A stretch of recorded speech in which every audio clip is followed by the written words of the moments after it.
कबीर साहब से किसी ने प्रश्न पूछा है, संसार में वे कौन से लोग हैं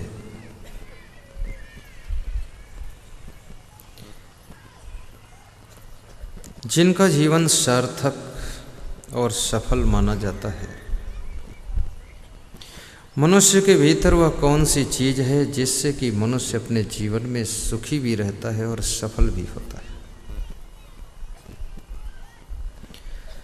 सदगुरु कबीर साहब कहते हैं, मनुष्य के अंदर एक ही चीज ऐसी है जो बहुत विलक्षण होती है और बिना पैसे की मिलती है।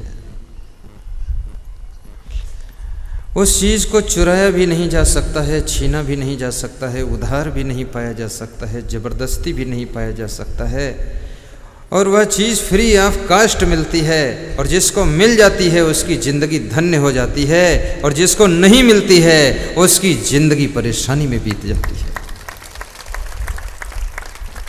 कौन सी चीज है वह? वह शहर नहीं जिसमें गंदगी साफ करने के लिए नाली न हो। वह मकान नहीं जिसमें अतिथि के लिए एक दो कमरा खाली न हो। वह पेड़ नहीं जिसमें हरी भरी डाली न हो। वह ट्रैक्टर नहीं जिसमें सामान ढोने के लिए पीछे ट्राली न हो। वह ससुराल नहीं जिसमें साला और साली न हो। और वह मुड़पार नहीं जिसमें जोरदार ताली न हो।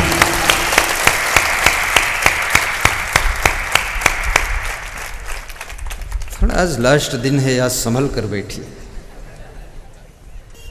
संभल कर बैठना जलवा मोहब्बत देखने वालों, और तमाशा खुद न बन जाना तमाशा देखने वालों। तमाशा देखने वालों आए थे दर पे तेरे सर झुकाने के लिए, तो हुआ क्या?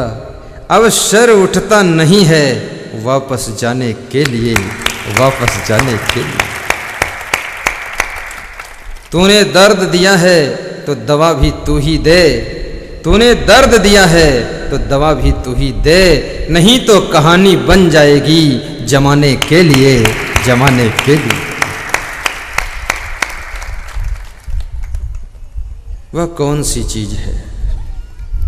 कबीर साहब कहते हैं, मानुष तेरा गुण बड़ा मानस ना वही काज, हाण न होते आभरण त्वचा न बाजन बाज। ध्यान दीजिएगा, कबीर साहब की छोटी सी साखी मनुष्य की विवेक की आंखों को खोल देती है। जिस व्यक्ति ने स्कूल में एक क्लास भी पढ़ाई नहीं किया, स्कूल ज्वाइन ही नहीं किया, उस व्यक्ति की ज्ञान की बातों पर आज लोग पोस्ट ग्रेजुएट करने के बाद पीएचडी की डिग्री प्राप्त करते हैं। उस व्यक्ति की वाणी पर रिसर्च चल रहा है। सोचिए वो व्यक्ति कितना चमत्कारी कमाल का अवतारी पुरुष होगा जिसकी वाणी को लोग आज रिसर्च कर रहे हैं। अमेरिका के एक बहुत बड़े फिलॉसफर ने कहा है कि कबीर को आज तक भारत वालों ने इतना छिपा कर क्यों रखा।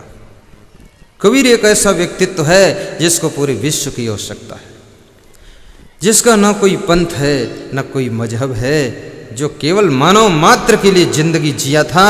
उस महान संत का नाम सदगुरु कबीर साहब है।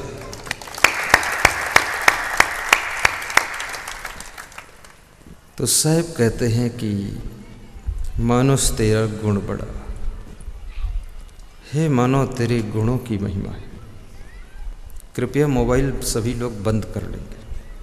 1.5 घंटे जो प्रलय होगी उसका जिम्मेदार मैं रहूंगा। आप बंद करो, कोई डिस्टर्ब मत करो। साहब कहते हैं कि हे इंसान, तेरे जीवन में तेरे गुणों की महिमा है। गुणों के कारण ही तेरी कीमत है, गुणों के कारण तेरा सम्मान है। जितना ज़्यादा तू गुणवान बनता चला जाएगा उतना ज़्यादा तेरी कीमत बढ़ती चली जाएगी। और गुण एक ऐसी चीज़ है जिसको बाजार में खरीदा नहीं जा सकता है। गुण पैसे से मिलते नहीं हैं और गुण चोरी भी किए नहीं जा सकते हैं। गुण ऐसी चीज़, ऐसी संपदा है कि विश्व के सभी लोग गुणवान बने, फिर भी गुणों की कमी नहीं हो सकती है। और गुणवान बनोगे तो सुख पाओगे, शांति पाओगे। धनवान होने से सुविधा मिलती है, फैसिलिटी मिलती है, लेकिन गुणवान होने से सुख और शांति मिलती है। इसलिए याद रखना, आज इंसान धनवान बनने की पूरी कोशिश कर रहा है कि धनवान हो जाऊंगा तो सुख पा जाऊंगा, लेकिन धनवान बन करके कोई आज तक सुखी नहीं हुआ है। धनवान बनने से सुविधा मिल जाती है। अभी तक तुम मोटरसाइकिल से चलते थे, अब कार में चल दोगे, लेकिन याद रखना, जब गुणवान बनोगे तब आपकी आत्मा को परम सुख की प्राप्ति होगी। इसलिए गुणवान बनना चाहिए। धनवान बनने के लिए आपको बिजनेस करने की आवश्यकता है, सर्विस की आवश्यकता है, राजनीति करने की आवश्यकता है। धनवान बनने के लिए आपको खेती बाड़ी चाकरी करने की आवश्यकता है, लेकिन गुणवान बनने के लिए ये चीज़ों की आवश्यकता नहीं है। आप अपने भीतर प्रेम का गुण पैदा करो। फ्री ऑफ कास्ट है, किसी से प्रेम से बोलो, उसमें खर्चा कुछ नहीं। आप किसी से कह दो आइए शाहिद भाई, धन्यवाद, कुशल मंगल है, उनका मन भर गया, तुम्हारा खर्चा कुछ हुआ नहीं। ऐसा गुण है, प्रेम का गुण, दया का गुण, स्नेह का गुण, ईमानदारी का गुण, जिम्मेदारी का गुण, वफादारी का गुण, बहादुरी का गुण, साहस का गुण, धैर्य का गुण, संतोष का गुण, हजारों गुण है। गोधन गजधन बाज धन और रतन धन खान, जब यावे संतोष धन सब धन धूरी समान। संतोषामृत तृप्ता नाम तत्सुखम शांत चेत साम नच तद्धन लुब्धा नाम इतश्च एतश्च धावता। संतोष रूपी अमृत का पान करने से जो सुख प्राप्त होता है, वह दुनिया की अंधी दौड़ में दौड़ते रहने से भी सुख प्राप्त नहीं होता है। इसलिए मनुष्य को सुबह से शाम तक कठोर परिश्रम करना चाहिए, लेकिन शाम को जब बेडरूम में प्रवेश कीजिए तो संतोष का शरबत पी करके प्रवेश करना चाहिए और आनंद से सो जाना चाहिए। आज समाज में देखा जाता है कि आदमी अच्छे से अच्छा बिस्तर इकट्ठे करने में इतना टेंशन आ गई कि अब बिस्तर पर विश्राम नहीं हो रहा है। बिस्तर तो बहुत स्टैंडर्ड है, विश्राम थर्ड क्लास का भी नहीं है। नींद नहीं आ रही है, अब क्या करोगे? यदि आपके कारनामों से हजारों की नींद उड़ गई है, तो उन हजारों की बद्दुआओं से अच्छे बिस्तर पर भी तुम्हारी नींद उड़ जाएगी। इसलिए दूसरों की नींद का ख्याल रखो। खाने की सामग्री तो बहुत इकट्ठा कर लिया है, लेकिन अब भूख नहीं है। सारी चीज़ों के लिए डॉक्टर ने मना कर रखा है, कुछ मत खाना, केवल जौ की रोटी खाना। अब बुरी तरह फंस गए। किसी अफसर के कर्मचारियों से मैंने पूछा कि तुम इनके यहाँ नौकरी क्यों करते हो? बोले वेतन तो कम मिलता है, लेकिन स्वामी जी एक फ़ायदा बहुत है, इनके यहाँ जितना मीठा रसगुल्ला बर्फ़ी पेड़ा आता है, तो हमारे जो अफसर हैं इनको भी डायबिटीज़ है और इनकी पत्नी को भी डायबिटीज़ है, तो हम लोग पूरा माल छक लेते हैं।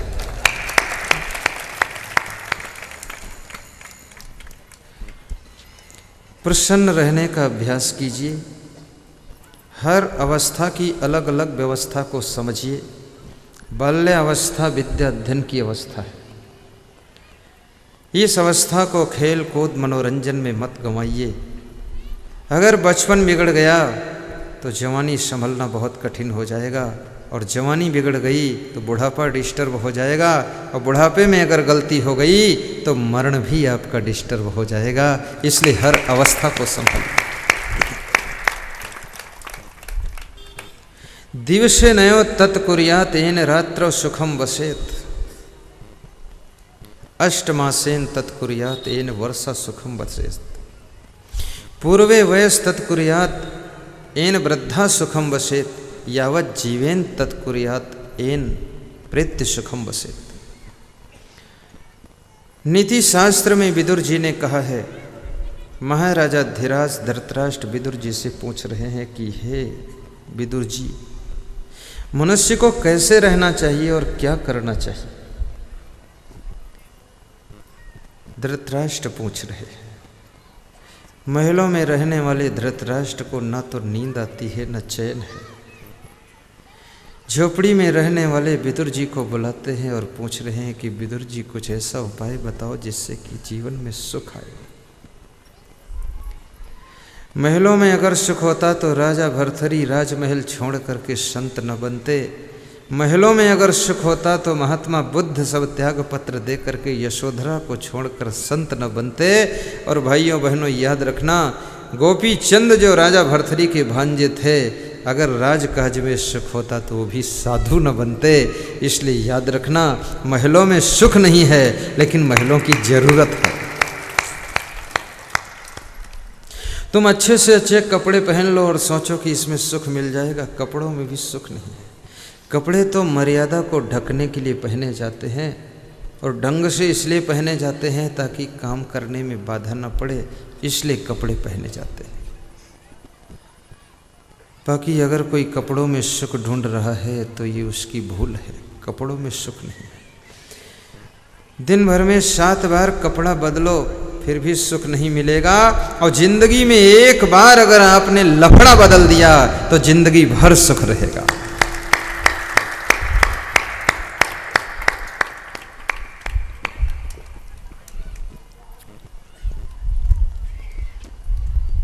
लफड़ा बदलने की आवश्यकता है। आज मनुष्य कपड़ा तो बहुत जल्दी बदलता है लेकिन लफड़ा तो बदलता ही नहीं। तरह तरह के नशा भी करता। मैं कभी कभी मनुष्य के बारे में सोचता हूँ तो मुझे बड़ा आश्चर्य भी होता है तो मनुष्य जरूर कलाकार, बड़ा चमत्कार है इसका। कितने क्वालिटी के इसने नशा रिसर्च किया है।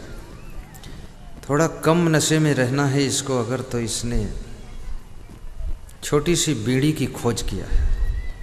बहुत बड़ा वैज्ञानिक है, बीड़ी बनाया है, सस्ती और छोटी सी। थोड़ा सा पी लो, हल्का नशा रहे। होश में लोग रहना ही नहीं चाहते, नशा में ही रहना चाहते। झूम झूम कर मधुप, झूम शराबी झूम होना चाहते। फिर थोड़ा सा और नशा स्टैंडर्ड चाहिए तो सिगरेट की खोज किया है, सिगार की खोज किया है, अफीम की खोज किया, चरस की खोज किया, गांजा की खोज किया, भांग की खोज किया। कैसे कैसे इनको जांच किया होगा कि किन पौधों में क्या नशा है, खाकर टेस्ट लिया होगा और फिर उसको खोज किया किस तरह। तंबाकू का नशा, पान पुड़िया का नशा, शराब का नशा। लोग कहते हैं मैं शराब pीता हूँ, लेकिन मैं कहता हूँ शराब कोई पीता नहीं है। वास्तव में शराब आदमी को पी जाती है, आदमी शराब नहीं पीता है। जितने लोग नहीं डूबे हैं कुओं के गहरे पानी में, जितने लोग आज तक नहीं डूबे हैं नदियों के लहराते पानी में, और जितने लोग नहीं डूबे हैं समुद्र के पानी में, मैं सच कहता हूं उससे करोड़ों गुना ज्यादा डूब गए हैं बोतलों के बंद पानी में, बोतलों के बंद पानी में। मैंने सुना है एक गरीब आदमी अपने द्वार पर बैठा हुआ छींक रहा था। जमींदार का मकान सामने था। जमींदार निकल करके आया। जमींदार ने पूछा क्या जुखाम हो गया है? बोले हाँ। तो दवा ले लो। बोले ले लिया। तो खा लो। खा लिया। तो क्या फ़ायदा नहीं किया? बोले बिल्कुल नहीं किया। दवा भी डुप्लीकेट है, डॉक्टर भी डुप्लीकेट है, साधु भी डुप्लीकेट है। इस दुनिया के अंदर हर चीज़ में डुप्लीकेट है। साधुओं में भी तुम सोचो कि सभी साधु ओरिजिनल है, सब नहीं ओरिजिनल है, इसमें भी डुप्लीकेट घुसा हुआ है। बहुत अजीब। रोज रंग बदलेगा, ढंग बदलेगा, मेरे से भी ज़्यादा आकर्षक बनेगा वो। मेरा तो जब भी मिलोगे यही रूपरेखा पाओगे, लेकिन उसका रोज कटिंग बदलेगा, सेटिंग बदलेगा, एक्टिंग बदलेगा, डेंटिंग पेंटिंग एक्टिंग करके आएगा। डुप्लीकेट है। डुप्लीकेट को ज़्यादा सजाना पड़ता है। ओरिजिनल में क्या भय, वो तो है ही टाप का। तो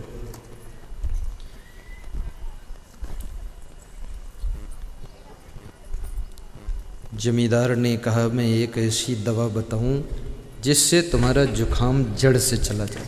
बोले बता दो। तो कहा शाम को थोड़ी सी शराब पी लो जुखाम जड़ से चला जाए। आज बहुत लोग खुशी होंगे कि आज से हम भी शुरू करेंगे। तो उस गरीब आदमी ने पूछा कि जुखाम की दवा शराब है? क्या गारंटी है जुखाम चला जाएगा शराब पीने से? तो जमींदार ने बहुत अच्छा जवाब दिया। जमींदार ने कहा, मैं शराब पीता हूँ, शराब पीने से मेरी 500 एकड़ ज़मीन चली गई है, शराब पीने से मेरी पत्नी भी चली गई है। मैं शराब पीता हूँ, शराब पीने की आदत के कारण मेरे 5 मकान बिक गए, चले गए हैं। मैं शराब पीता हूँ, मेरी इज्जत भी चली गई है। शराब पीता हूँ, मेरी धन दौलत चली गई, मेरी औरत चली गई। तो तुम शराब पियोगे तो क्या तुम्हारा छोटा सा जुखाम नहीं जाएगा? वो भी चला जाएगा।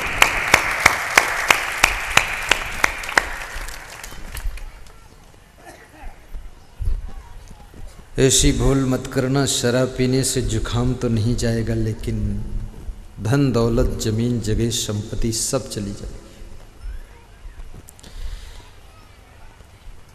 भगवान श्री कृष्ण का परिवार 56 करोड़ यादव शराब के नशे में शराब पी करके यमुना में स्नान कर रहे थे। आपस में कुछ कहना सुनना हुआ, नशे में लड़ाई हुई, आपस में 56 करोड़ यादव लड़ करके मर गए शराब के नशे में। जो शराब का नशा भगवान कृष्ण के परिवार को भी क्षमा नहीं कर सकता है, उनको भी विनाश की लीला में पहुंचा सकता है, वो शराब का नशा तुमको कब क्षमा करेगा? इसलिए मैं निवेदन करूंगा, आज इस व्यास गादी के सम्मुख गुप्त रूप से गुप्त दान, शराब का दान कर देना, बीड़ी का दान कर देना, गुटखा पुड़िया का दान कर देना। सब दानों से श्रेष्ठ दान, सब दानों से महादान बुराइयों का दान है, आदतों का दान है। ये दान कर दो तो तुम नादान नहीं रहोगे, फिर तुम दानेदार हो जाओगे और तुम्हारा कल्याण हो जाएगा।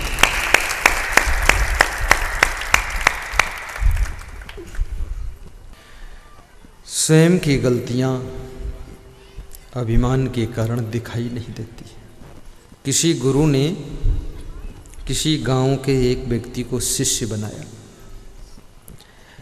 वो शिष्य बन करके 1 वर्ष तक गुरु के पास रहा। गुरु खुश हो गए। गुरु ने खुश होकर के उसको एक दिव्य ज्ञान का डंडा दे दिया और कहा, बेटा मैं तेरी सेवा से खुश हूं, ये डंडा ले जाओ। तो उस शिष्य ने कहा, गुरुदेव इस डंडा से क्या होगा? बोले, ये बहुत करिश्मेदार डंडा है, जिसके सामने कर दोगे उसकी सभी बुराइयां दिखाई देने लग जाए। तो शिष्य बड़ा खुश हुआ। तो उसने कहा, शिष्य ने, कि गुरुदेव पहले मैं आपके ही सामने कर देता हूं, आपकी बुराइयां देखता हूं कितनी है। गुरु सोच में पड़ गया कि इसने तो मेरा ही औजार मेरे पर यूज कर दिया। गुरु ने कहा, कोई बात नहीं, देख लो। गुरु के सामने किया। छोटे छोटे मच्छरों जैसी छोटी छोटी बुराइयां रेंगती हुई गुरु के भीतर दिखाई देने लगी। शिष्य ने कहा, गुरुदेव आपके अंदर भी छोटी छोटी बुराइयां हैं, मैंने आपको गुरु बना लिया, मैं तो धोखा खा गया। तो गुरु ने कहा, जरा ये डंडा एक बार अपनी तरफ करके देखो। तो शिष्य ने अपनी तरफ किया तो उसके भीतर बड़े बड़े भयंकर जहरीले सांप रेंग रहे थे, शेर बाघ घूम रहे थे। गुरु ने कहा, बस इतना ही फर्क है, तेरे अंदर शेर बाघ सांप जैसी बुराइयां हैं और मेरे भीतर भी ऐसी ही थी, पर साधना करते करते अब मच्छर जैसी बची है, ये भी खत्म हो जाएंगी, मेरा बेड़ा पार हो जाएगा।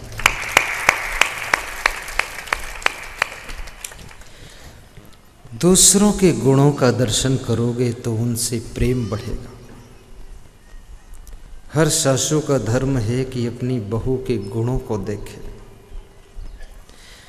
पहली बात ये देखो, तुम्हारी बहू तुम्हारे घर में आई है, जिस दिन से बहू ने पैर रखा है उसी दिन से सासू होने का सर्टिफिकेट तुमको मिला। अगर बहू न होती तो तुम सासू न बनती। तुमको सासू बनाने वाली बहू है, सासू का लाइसेंस देने वाली बहू है, और जो इतनी बड़ी डिग्री देने वाली बहू है उसको संभाल के रखना, अन्यथा अपनी डिग्री वापस भी ले सकती है। कितनी बहुओं ने वापस ले लिया डिग्री। कौन कहे सासू, भक्त ना होता तो भगवान कौन कहता, शिष्य न होता तो गुरुदेव कौन कहता, और बहू न होती तो सासू कौन मानता, और पुत्र न होता तुम्हें बाप कौन कहता। इसलिए पुत्र का भी ख्याल रखना।